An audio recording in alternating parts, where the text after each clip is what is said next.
Alors voilà, donc le sujet du jour, hein, comme je l'ai dit, les taux remontent, faut-il continuer à investir?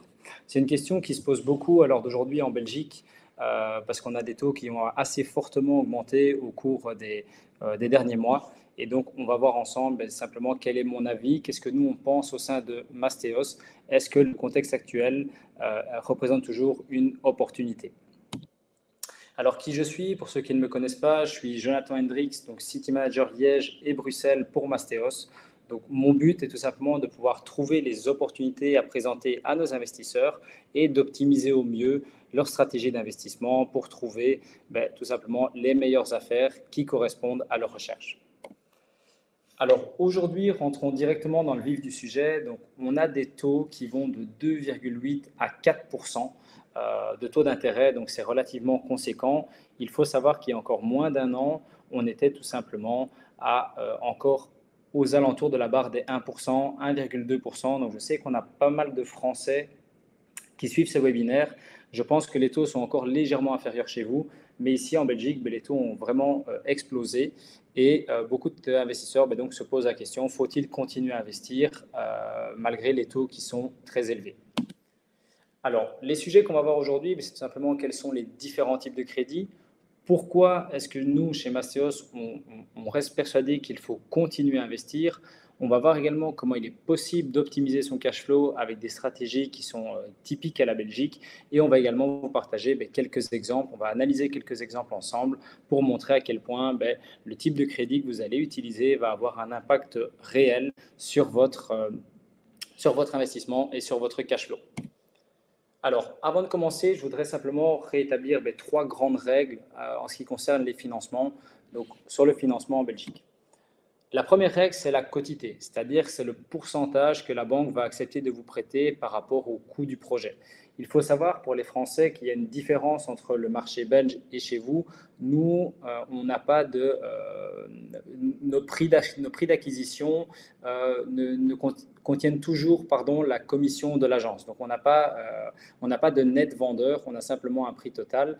Et donc la banque va nous prêter 80% de ce montant pour de l'investissement locatif, 90% ou 90% pour de la résidence principale, mais il est encore possible, sous certaines conditions, d'obtenir 100 ou 125% de quotité, c'est-à-dire que la banque nous prête la totalité du projet, parfois même la totalité plus les frais de notaire. On va voir comment c'est possible dans les prochaines slides.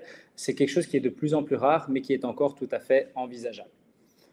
La deuxième grande règle, c'est tout simplement le taux d'endettement. Il faut savoir que selon les banques et selon vos revenus, vous allez pouvoir vous endetter à hauteur de 33 ou de 50% de vos revenus. Je vais prendre un exemple chiffré. Imaginons qu'aujourd'hui, vous gagnez 2 000 euros net par mois. Eh bien, vous allez pouvoir vous endetter à hauteur de 33%, soit un peu plus de 600 euros par mois. Si vous gagnez plus de 3 000 euros en Belgique, 3 000 euros net, certaines banques vont accepter de vous prêter 50%, de vous endetter à hauteur de 50%, c'est-à-dire 1 500 euros de mensualité de crédit. Et donc, ce taux d'endettement va varier selon les établissements ou selon vos revenus. La troisième grande règle, c'est tout simplement vos fonds propres. Il faut savoir qu'aujourd'hui, en Belgique, en tout cas, investir sans fonds propres n'est plus possible, ou en tout cas l'est de façon très compliquée. On va voir comment on peut détourner un peu cette règle des fonds propres et atteindre le financement à 125%, mais dans 9 cas sur 10, il ne va plus être possible d'investir sans fonds propres. Donc, les fonds propres vont devenir indispensables et il est important de préciser que plus on a de fonds propres, plus la banque va pouvoir nous suivre dans nos projets. Tout simplement pourquoi? Parce qu'elle va être rassurée, elle va voir que vous avez une capacité à gérer votre argent et vous êtes capable de réaliser des investissements qui sont cohérents ou en tout cas de faire attention à votre gestion financière. Alors, voyons ensemble tout simplement comment on va pouvoir diminuer l'apport et donc améliorer la quotité. Donc, je rappelle, la quotité, le pourcentage que la banque va accepter de financer du projet. C'est un peu l'objectif de chaque investisseur. Le but est de mettre le moins d'apport possible pour améliorer les quotités et faire en sorte que la banque nous prête le plus d'argent possible. Tout simplement pourquoi? Pour garder nos fonds propres et pouvoir se positionner potentiellement sur d'autres projets. Alors, la première façon d'améliorer sa quotité de diminuer ses fonds propres, ça va être de mettre un bien en garantie. Donc la mise en garantie, ça va être la mise en garantie d'un bien personnel, c'est-à-dire un bien que vous avez déjà acheté, sur lequel il y a du capital qui est disponible. Un exemple concret, vous avez acheté un bien à 200 000 euros il y a quelques années, vous aviez contracté un emprunt de 200 000 euros, et bien tout simplement aujourd'hui, vous avez déjà remboursé 500 euros par mois, ben, vous avez remboursé 50 000 euros. OK, ben, les 50 000 euros de différentiel vont pouvoir être mis en garantie pour une prochaine opération. C'est comme si vous avez de l'argent que vous n'avez pas sur votre compte en banque, mais qui est disponible sur un de vos biens. Ce principe peut également être mis en place via le bien d'un de vos proches. Donc, ça ne doit pas être obligatoirement votre bien, ça peut être le bien de vos parents, de vos grands-parents. Même principe, le bien est totalement payé, vous n'avez pas envie de sortir vos fonds propres, ben, la banque va pouvoir prendre une garantie sur le bien de votre proche pour pouvoir améliorer votre quotité et faire en sorte de diminuer vos fonds propres. Dernière mise en garantie possible est tout simplement une assurance vie, une épargne pension, un placement. Si vous êtes indépendant, éventuellement une PLCI ou une EIP. Voilà, ce sont en fait des produits qui sont garantis. C'est-à-dire qu'à la fin de votre épargne pension, il y a un montant qui est potentiellement garanti. Et bien, la banque va pouvoir prendre ce montant-là en garantie et faire comme si vous aviez déjà cet argent et accepter d'améliorer votre quotité. Alors, c'est un produit qui marche principalement avec des courtiers, mais dans certaines banques classiques, style Belfius par exemple, c'est également envisageable de faire tout simplement des mises en garantie sur certains placements.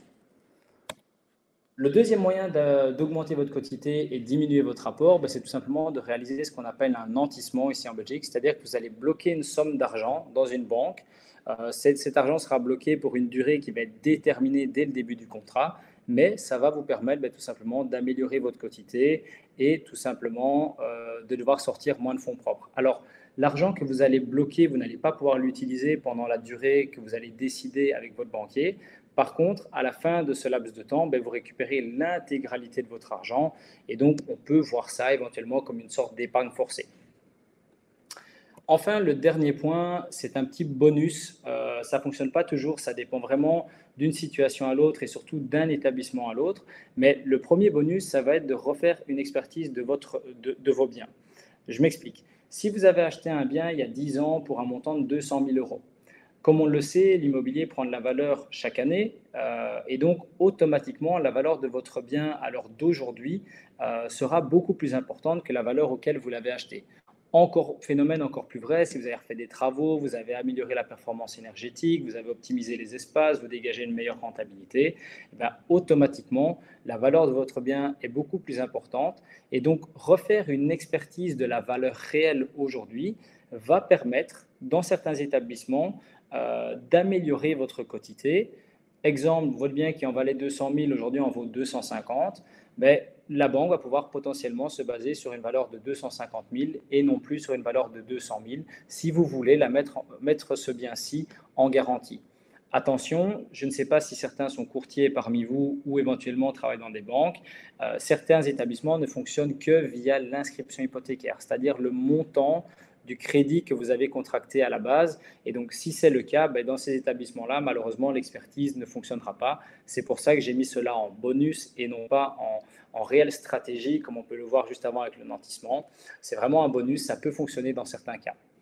Pareil, avec l'expertise du nouveau bien que vous souhaitez acheter, il est tout à fait possible d'optimiser votre expertise, c'est-à-dire que d'obtenir un très bon rapport d'expertise va parfois favoriser votre demande de financement et vous permettre d'avoir des quotités plus importantes, parfois de 90 ou de 100%. N'hésitez pas à poser des questions, j'y répondrai à la fin de ce webinaire. Je prendrai quelques minutes pour répondre à toutes vos questions et entrer un petit peu plus dans les détails si c'est nécessaire. Alors, voyons ensemble à présent les différents types de crédits que l'on peut contracter en privé ou en société. Alors, le crédit numéro 1, c'est tout simplement le crédit qui est ce que j'appelle le crédit classique. C'est-à-dire que c'est l'emprunt hypothécaire que toutes les banques vont pouvoir vous proposer, dans lequel on rembourse du capital et des intérêts. Souvent, ce crédit-là a une durée entre 10 et 30 ans. Alors aujourd'hui, 30 ans devient de plus en plus rare, mais 20 à 25 ans, c'est plus ou moins la moyenne. C'est l'emprunt classique que les gens, la durée classique plutôt que les investisseurs utilisent pour améliorer leur cash flow, leur rentabilité, mais surtout pour diminuer leur mensualité de crédit. Il faut savoir que plus un crédit sera long dans la durée, plus les mensualités seront faibles et donc on a plus de chances d'optimiser au niveau du cash flow. Les taux de ce type de financement varient entre 2,5 et 3,8 selon qu'on soit en taux fixe ou en taux variable. On a la possibilité d'avoir des taux fixes sur toute la durée du financement ou des taux variables qui vont varier tous les 3 ans, tous les 5 ans. On a également des formules 10, 5, 5. Donc voilà, il y a différentes formules fixes ou variables et ça, je vous propose de le voir tout simplement avec votre banquier ou votre courtier afin de choisir la stratégie la plus efficace selon votre situation. Le deuxième type de crédit, c'est ce qu'on appelle le crédit terme fixe. Il faut savoir que c'est un mix entre un crédit classique et un crédit bullet. On verra dans un instant ce qu'est le fameux crédit bullet, parce que pour les Français, je pense que vous n'avez pas ce mode de financement chez vous. Mais donc c'est un mix entre un crédit classique, on vient de le voir juste avant, et le crédit bullet, qui est un crédit sur lequel on ne rembourse que des intérêts. Ce type de financement va avoir une durée entre 10 et 15 ans. Alors, ce n'est pas tout à fait vrai parce que la partie en classique pourra durer 20 à 25 ans. Par contre, la partie en terme fixe, donc sous forme de crédit bullet, elle sera limitée à une durée d'entre 10 et 15 ans. Cela veut dire quoi? C'est qu'à la fin de cette période de 10 et 15 ans, il sera nécessaire soit de revendre, soit de faire refinancer ce montant.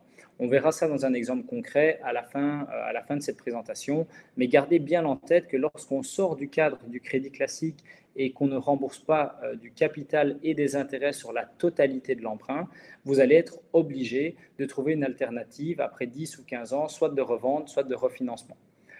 L'avantage de ce crédit terme fixe, c'est tout simplement qu'on va pouvoir optimiser notre cash flow tout en sécurisant notre investissement.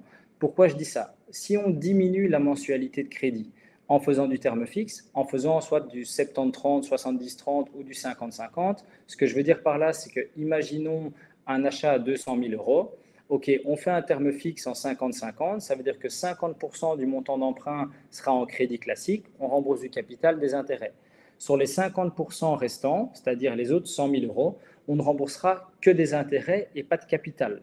Et donc, dans cette optique-là, la mensualité sera beaucoup moins importante. Donc, on optimisera notre cash flow. Par contre, ça permet également de sécuriser car on garde une certaine partie, la première tranche de 100 000 euros qui, elle, sera remboursée sur la totalité. Ça veut dire, en exemple chiffré qu'on verra juste après, la partie de 100 000 euros en bullet sera toujours à rembourser. Par contre, sur les 100 000 euros en crédit classique, on pourra tout simplement amortir, diminuer et donc lorsqu'on revendra, générer une plus-value. Crédit numéro 3, c'est le fameux crédit bullet. Donc, je viens de rentrer un petit peu dans le détail. On ne rembourse que des intérêts et pas de capital. Exemple très classique, aujourd'hui vous achetez à 200 000 euros, vous faites un financement sur 15 ans en crédit bullet. Dans 15 ans, vous devez toujours rembourser 200 000 euros à la banque. Il n'y a pas spécialement d'intérêt, et ça reste mon avis, à utiliser un crédit bullet sur des périodes très longues. Pourquoi? Parce que le taux d'intérêt sera plus important et donc vous allez rembourser beaucoup plus d'argent sur du long terme. Si on réfléchit, vous remboursez sur 200 000 euros approximativement 450 euros par mois. Si vous faites votre calcul sur 10 ans, vous allez voir que finalement, votre bien va vous coûter presque 2 fois son prix. Donc, ce n'est pas spécialement intéressant. C'est plutôt un crédit à utiliser sur une courte période pour optimiser son cash flow. Qu'est-ce que j'appelle courte période? Environ 5 ans, ce qui permet de ne pas être imposé sur la plus-value. Mais c'est vraiment un produit utilisé par les investisseurs en Belgique qui permet de générer très rapidement du cash pour pouvoir réinvestir dans d'autres deals ou optimiser des investissements qui sont très rentables. Je précise quand même, attention à la revente parce que, comme je l'ai dit, vous achetez 200 000, vous devez toujours rembourser 200 000. Donc, assurez-vous d'être capable soit de pouvoir revendre votre bien à ce prix-là ou alors d'avoir les fonds qui sont disponibles. Enfin, dernier type de financement, et celui-là, il est uniquement valable en société, c'est ce qu'on appelle le straight loan. Le straight loan, c'est un peu l'équivalent du crédit bullet pour la société. Par contre, on est sur des crédits qui sont de beaucoup plus courte durée. En moyenne, maximum 24 mois. C'est prolongeable, mais c'est vraiment un crédit adapté pour faire de l'achat-revente, de l'achat-rénovation-revente sur des périodes courte durée en société. On achète un bien, on le rénove, on le revend à la découpe. Pendant la durée du financement, on ne paye que des intérêts. Par contre, à la fin, de nouveau, il faut solder le crédit qu'on avait contracté. Et donc, ça, c'est un produit que les marchands de biens spécifiquement utilisent ou les promoteurs immobiliers. Alors, pourquoi est-ce que chez Mastéos, on considère qu'il faut continuer à investir? La première raison, c'est tout simplement pour contrer l'inflation. Aujourd'hui, le taux d'inflation est aux alentours de 10%. Et donc, il est important de faire travailler son argent si on ne veut pas que son argent perde de la valeur, tout simplement. Il faut savoir que par le passé, on n'a peut-être pas connu cette période-là, mais nos grands-parents achetaient des biens avec des taux qui étaient supérieurs à 10%. Et donc aujourd'hui, 3% peut nous paraître des taux assez élevés, mais si on regarde ce qui s'est fait par le passé, on avait des taux bien plus importants. Et aujourd'hui, si vous achetez un bien avec un taux d'intérêt à 3%, mais que la prise de valeur de votre bien est de 3 à 4% par an, et qu'en plus de ça, il vous génère une rentabilité allant de 3, 4, parfois 8 ou 10% selon les stratégies d'investissement que vous allez utiliser, on se rend compte qu'en réalité, ça vaut toujours la peine d'investir dans l'immobilier. Et c'est ce que je précise juste après. Le but, c'est d'acheter avec un taux de 3% et pourquoi pas obtenir un retour sur investissement de 5 à 6%, plus la prise de valeur annuelle. Deuxième raison pour laquelle je considère que ça reste extrêmement important d'investir dans l'immobilier, c'est qu'aujourd'hui, ça va vous permettre de vous créer une nouvelle source de revenus. Vous allez toucher des loyers qui vont venir s'ajouter à vos revenus professionnels. Et donc, à un moment donné, l'objectif pourrait être de vouloir devenir rentier, c'est-à-dire de remplacer vos revenus professionnels par vos loyers. Alors, c'est un processus qui peut être long, sur plusieurs années, parfois plus de 10 ans, mais c'est tout à fait envisageable. Aujourd'hui, si on respecte les stratégies de haut rendement qui permettent d'optimiser au maximum nos investissements, il est tout à fait possible sur une période de 5 à 10 ans, en tout cas, de se dégager une très belle source de revenus complémentaires, voire même de remplacer une partie de son salaire par nos loyers.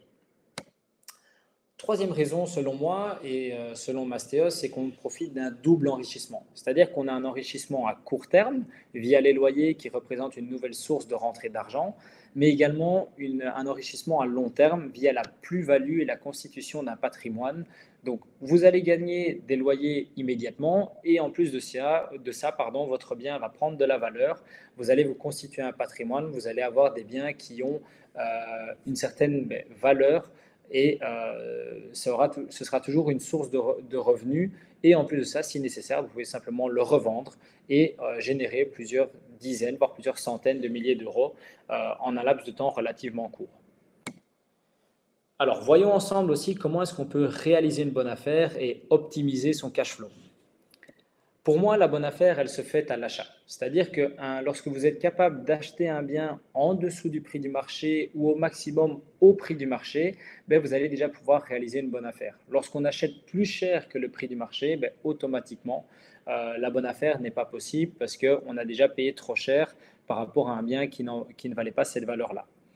La deuxième étape, pour moi, ça consiste à viser au minimum l'autofinancement et idéalement un cash flow positif.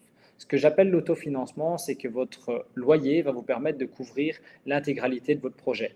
Vous allez pouvoir rembourser votre mensualité de crédit, vous allez pouvoir payer vos assurances, vous allez pouvoir payer votre précompte immobilier, éventuellement une partie de vide locatif, etc. Et donc, lorsque vous avez l'autofinancement, en réalité, vous n'allez jamais réellement perdre votre capacité d'emprunt. C'est-à-dire que vos biens, vos loyers couvrent vos emprunts hypothécaires et donc vous allez pouvoir continuer à investir et ça ne sera pas une charge pour vous, ce sera plutôt un effet de levier, un moyen de s'enrichir. Et c'est pour ça que si on peut cibler du cash flow positif, c'est encore mieux parce que ça vous fait des rentrées d'argent directement. Troisième critère, selon moi, d'une bonne affaire, c'est tout simplement de cibler une zone, une localisation avec un fort potentiel de plus-value. On investit pour générer de l'argent, mais comme je l'ai dit, grâce au loyer, mais également, il faut viser un potentiel de plus-value le plus élevé possible. Et donc, ça passe par investir dans des quartiers qui sont en développement, dans des villes où il y a une forte tension locative, où certains projets sont en cours, qui vont faire en sorte que l'immobilier prendra de la valeur. Alors, aujourd'hui, il est clair que le contexte actuel fait que le marché immobilier ralentit un petit peu à l'échelle européenne, mais par contre, ça va avoir un impact très positif pour les investisseurs. C'est-à-dire que si le marché ralentit, qu'il y a un petit peu moins de personnes qui se ruent sur l'investissement immobilier, ben, les prix vont peut-être potentiellement baisser un petit peu. Par contre, il y aura une plus forte demande locative vu que les gens n'achètent plus. Et donc, les prix diminuent, le montant des loyers augmente. Ben, ça représente une très belle opportunité d'améliorer nos rentabilités. Surtout qu'on sait que sur du long terme, l'immobilier continuera à prendre de la valeur. Donc, une légère correction aujourd'hui n'est pas du tout négative. C'est plutôt une opportunité qui va se présenter aux investisseurs, pour les investisseurs aguerris. Ensuite, le dernier critère pour moi d'une bonne affaire, c'est d'avoir plusieurs modes d'exploitation possibles.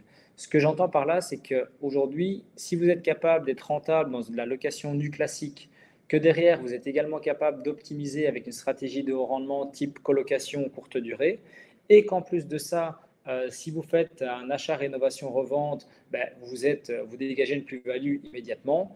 Ben là, on se rend compte qu'en fait, le projet me permet de générer de l'argent de trois façons différentes qui sont toutes plus rentables les unes que les autres. Et donc, ça représente vraiment pour moi une bonne affaire. Ça doit être un go pour votre investissement si vous êtes capable d'avoir plusieurs stratégies pour votre bien. Alors, le dernier point, c'est un peu ce qu'on a vu aujourd'hui, c'est comment optimiser son cash flow. Il n'y a rien à faire. Utiliser un crédit terme fixe ou un crédit bullet va vous permettre d'optimiser votre cash flow. Mais comme je l'ai dit, attention, gardez bien en tête que lors de la revente, il y aura un montant qui sera plus conséquent à rembourser. Donc, aujourd'hui, ces deux crédits vous permettent de régénérer des fonds propres, du capital plus rapidement. Mais faites attention à la revente. Par contre, si on reprend les critères que j'ai évoqués juste au-dessus, si vous savez que vous êtes dans une zone à fort potentiel de plus-value et qu'en plus de ça, un de vos modes d'exploitation était la rénovation qui vous a permis de créer une plus-value latente, automatiquement, alors le crédit terme fixe, le crédit bullet peut faire sens parce que vous savez que vous avez augmenté la valeur de votre bien et que donc, même si vous ne remboursez pas du capital sur la totalité du crédit, vous allez toujours être capable de revendre plus cher. Quelques exemples pour vous montrer ça de façon un peu plus concrète et précise dans les chiffres. Voici un bien qui a été vendu chez Mastéos récemment. Prix d'achat 155 000 euros, montant des travaux 145 000 euros, frais de notaire plus frais de crédit, on est à 31 226 euros, ce qui nous fait un budget total de 331 226, ce qui représente une mensualité de crédit en 25 ans avec un taux fixe à 3% de 1 416 euros par mois. Ça, c'est le montant qu'il faut rembourser à la banque. Aujourd'hui, différents modes d'exploitation possibles. Le premier, de réaliser un co-living 6 chambres. 6 chambres louées à 400 euros chacune, on obtient 2 400 euros de loyer hors charge. On voit qu'on a 984 euros de cash flow. Il est également possible de faire 4 logements Airbnb qui généreraient 900 euros chacun, donc 3 600 euros de rentrée locative. Là, on voit que le cash flow passe à 2 184 euros par mois. On voit que là, cette stratégie peut permettre de générer pratiquement un salaire. Ensuite, dernier mode d'exploitation, l'achat, rénovation, revente. On crée 6 chambres étudiantes qui peuvent être revendues séparément, donc ce qu'on appelle des cotes en Belgique. Et donc, chaque chambre revendue à 70 000, donc 70 000 euros chacune, on obtient 420 000 euros, ce qui nous fait une plus-value brute de 88 774 euros. Et donc, on en revient à mes critères de bonne affaire, plusieurs modes d'exploitation possibles. On a du co-living, on a de l'Airbnb, on a de l'achat-rénovation-revente. Les trois stratégies sont plus rentables les unes que les autres. OK, c'est une bonne affaire, on peut se positionner. Comment optimiser le cash flow? Soit avec un crédit terme fixe 50-50, c'est-à-dire que sur l'enveloppe globale, donc prix d'achat plus travaux, on est à 300 000 euros. On va dire qu'on fait 150 000 euros en crédit classique, 150 000 euros en crédit terme fixe. Sur 150 000, on rembourse capital et intérêt. Sur 150 000, on rembourse uniquement des intérêts. Ça nous donne une mensualité de 1 139 euros. Si on regarde par rapport à notre mensualité de départ en termes fixes, on était à 1 416 euros. On voit qu'on économise un petit peu moins de 300 euros par mois sur la mensualité, qui vient s'ajouter tout simplement au cash flow déjà existant. On voit qu'on passerait à pratiquement 1 300 euros. Pratiquement 2000, on dépasserait même les 2 500 euros de cash flow sur le Airbnb. Par contre, sur la plus-value brute, là, ça ne changerait rien. Si on passe en crédit bullet, sur 300 000 euros, ça représente 816 euros de mensualité. Eh ben, on se retrouve avec, on voit que là, on a pratiquement diminué de 40% notre mensualité de crédit et donc le cash flow serait exponentiel. Encore une fois, attention, dans ces deux cas de figure, on aurait 300 000 euros d'emprunt en crédit bullet, mais il faudrait toujours revendre à 300 000 euros. Mais on voit que dans le cas de l'achat rénovation-revente de 6 cotes, on fait quand même une très belle plus-value. Et si on fait dans le cadre du terme fixe, pareil, on aurait 150 000 euros qui restent à rembourser, plus le restant des 150 000 euros sur lesquels on a déjà remboursé une partie de capital. Donc voilà, ça c'est un petit peu à regarder, mais attention, l'obligation de revendre. Pareil, petite unité sur Bruxelles, prix 145 000 euros, travaux 60 000 euros. Alors encore une fois, je précise, ce sont des chiffres d'opérations qu'on a réalisés. Frais de notaire plus frais de crédit, 28 381. Budget total, 233 381 euros. Mensualité de crédit en 25 ans, taux 3%, 967 euros par mois. Différents modes d'exploitation. La location classique, 750 euros par mois pour ce logement. Cash flow négatif, on voit que là, il y a un effort d'épargne de 217 euros à faire tous les mois. Donc, ça veut dire que le propriétaire, au-delà, en plus de son loyer, il devra, pour payer le précompte immobilier, les assurances, les charges de copropriété, etc., il y aura quand même 217 euros par mois à rajouter de sa poche. En location courte durée, on va pouvoir louer 80 euros par nuit. Donc, on pourra aller chercher 1440 euros par mois selon le taux d'occupation, ce qui nous donnerait un cash flow positif là, de 473 euros mensuels. Ensuite, à la revente après travaux, on pourrait revendre cette unité à 265 000 euros, ce qui nous donne une plus-value brute d'un peu plus de 31 000 euros. Donc, on voit qu'encore une fois, on a plusieurs modes d'exploitation. Alors, dans ce cas-ci, on a une location classique qui n'est pas rentable, mais attention, je tiens à préciser, on est sur Bruxelles, on est sur la capitale européenne.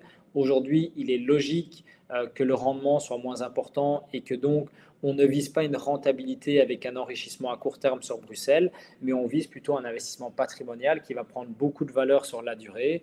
Et donc, les investisseurs sont tout à fait conscients que lorsqu'on investit ici sur Bruxelles, on a une stratégie qui est complètement différente. Donc, ça reste un très bon investissement parce qu'on voit qu'on a une valeur revente avec une plus-value qui est intéressante. On voit qu'en location courte durée, on a un cash flow positif. Et si ce qui était le sujet d'aujourd'hui avec les différents types de crédits, on veut optimiser le cash flow, on passe en crédit terme fixe 50-50, on voit qu'on est à 777 euros de mensualité. Donc là, on voit que l'effort d'épargne, il n'est plus de 217, mais plutôt de 27 euros par mois. Et au-delà de ça, si on fait du crédit bullet, là, on voit qu'on est rentable dans toutes les stratégies. Et donc, ça, c'est extrêmement intéressant. Donc, on voit que selon la localisation, on va pouvoir jouer sur des stratégies différentes. Mais aujourd'hui, un des meilleurs moyens d'optimiser son cash flow, ça va être d'utiliser les bonnes méthodes de financement. En résumé, c'est ce que je viens de vous dire, le financement, ça va être un effet de levier qui va vous permettre de vous enrichir et d'optimiser votre cash flow à partir du moment où on utilise les crédits qui sont adaptés. Est-ce qu'il y a des questions par rapport à ce que je viens d'expliquer? Je vais y répondre dans quelques secondes. Je vais juste finir par le mot de la fin. Mais voilà, ici, Mastéos, nous, on vous accompagne dans votre projet d'investissement immobilier. Et ça, le meilleur moyen pour qu'on puisse vous expliquer ce qu'on fait, c'est de prendre un premier appel qui est totalement gratuit, dans lequel on va simplement définir votre projet avec l'aide d'un de nos conseillers. On va établir ensemble vraiment un plan d'action, une stratégie long terme. Et ça, tout se fait maintenant depuis une bonne semaine pour l'Espagne et pour la Belgique. C'était déjà le cas en France, mais tout se fait via l'application. Donc, vous pouvez la retrouver gratuitement sur l'Apple Store et vous pouvez directement prendre un rendez-vous avec un de nos conseillers. Les étapes au cours desquelles on vous accompagne, c'est tout simplement dans la recherche, donc dans votre process d'investissement, l'optimisation de la stratégie, la recherche du bien, l'accompagnement, l'aide au financement, donc via nos partenaires. On va également vous accompagner sur la rénovation, donc pour remettre votre bien en norme, optimiser les espaces, faire en sorte que l'entrepreneur respecte les délais et les budgets. On va également vous accompagner dans la partie ameublement lorsque c'est nécessaire, notamment pour de la colocation ou de la location courte durée. Et ensuite, on va vous aider sur la mise en location et la gestion locative de votre investissement. Donc, voilà ce qu'on fait chez Mastéos. N'hésitez pas à nous contacter si vous voulez qu'on voit ensemble comment est-ce qu'on pourrait vous accompagner dans votre projet. Je vais arrêter mon partage d'écran et je vais revenir tout simplement sur vos questions. Hop,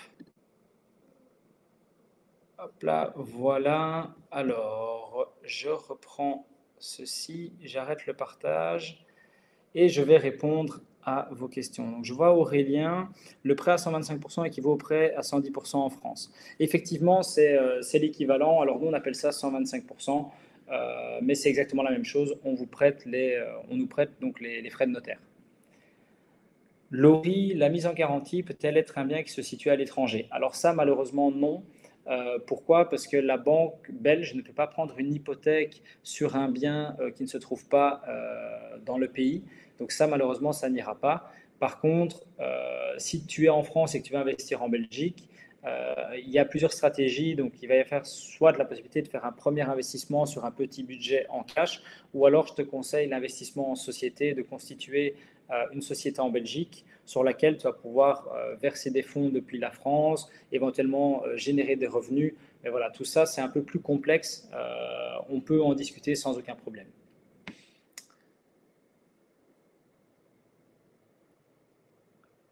Est-ce qu'il y a d'autres questions par rapport à ce qu'on a vu aujourd'hui? En tout cas, ben, n'hésitez pas, hein, moi c'est un plaisir de pouvoir échanger avec vous, de vous consacrer un petit peu de temps.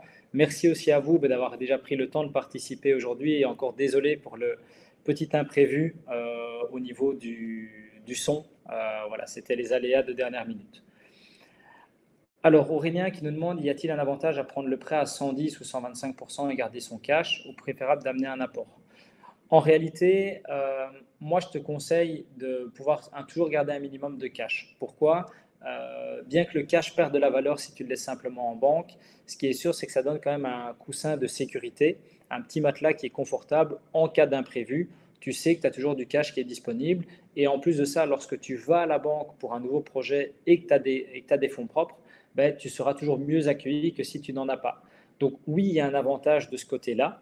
Par contre, faire un apport n'est pas une mauvaise chose. Comme on l'a vu, si tu as un bien sur lequel, imaginons que tu voulais acheter quelque chose à 200 000 euros, tu mets 50 000 euros d'apport, en plus des frais de notaire, parce que tu dis, voilà, moi j'ai du cash, je ne veux pas le laisser à la banque. Ben, en réalité, le différentiel, tu fais un financement de 150 sur quelque chose qui en vaut 200, ben, tu as plus 50 000 euros sur ton compte, mais par contre, tu as 50 000 euros de disponible sur la valeur de ton bien. Et donc, ça peut parfois être intéressant de le faire. Donc, je ne recommande pas d'aller toujours à 110 ou 125% sur tous vos investissements. Parfois, ça peut être pas mal d'apporter du cash, au moins pour les frais de notaire. Mais voilà, ici, encore une fois, moi, je te parle de règles sur la Belgique. Si tu es en France, ben, pour le coup, les règles sont différentes. Et là, je t'invite à peut-être prendre contact avec le conseiller ou le banquier avec lequel tu as l'habitude de bosser pour qu'il t'explique. Si tu es en Belgique, ben, n'hésite pas à me contacter. On peut voir ensemble sur un process un petit peu plus long terme ce que je te recommanderais de faire.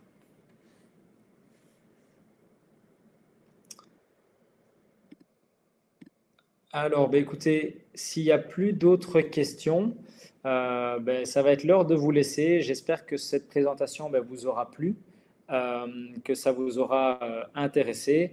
Et ben, n'hésitez pas à me contacter. Hein, comme je dis, je suis aussi disponible sur LinkedIn. Donc voilà, n'hésitez pas du tout. Un grand merci à vous et je vous souhaite à tous une très bonne soirée.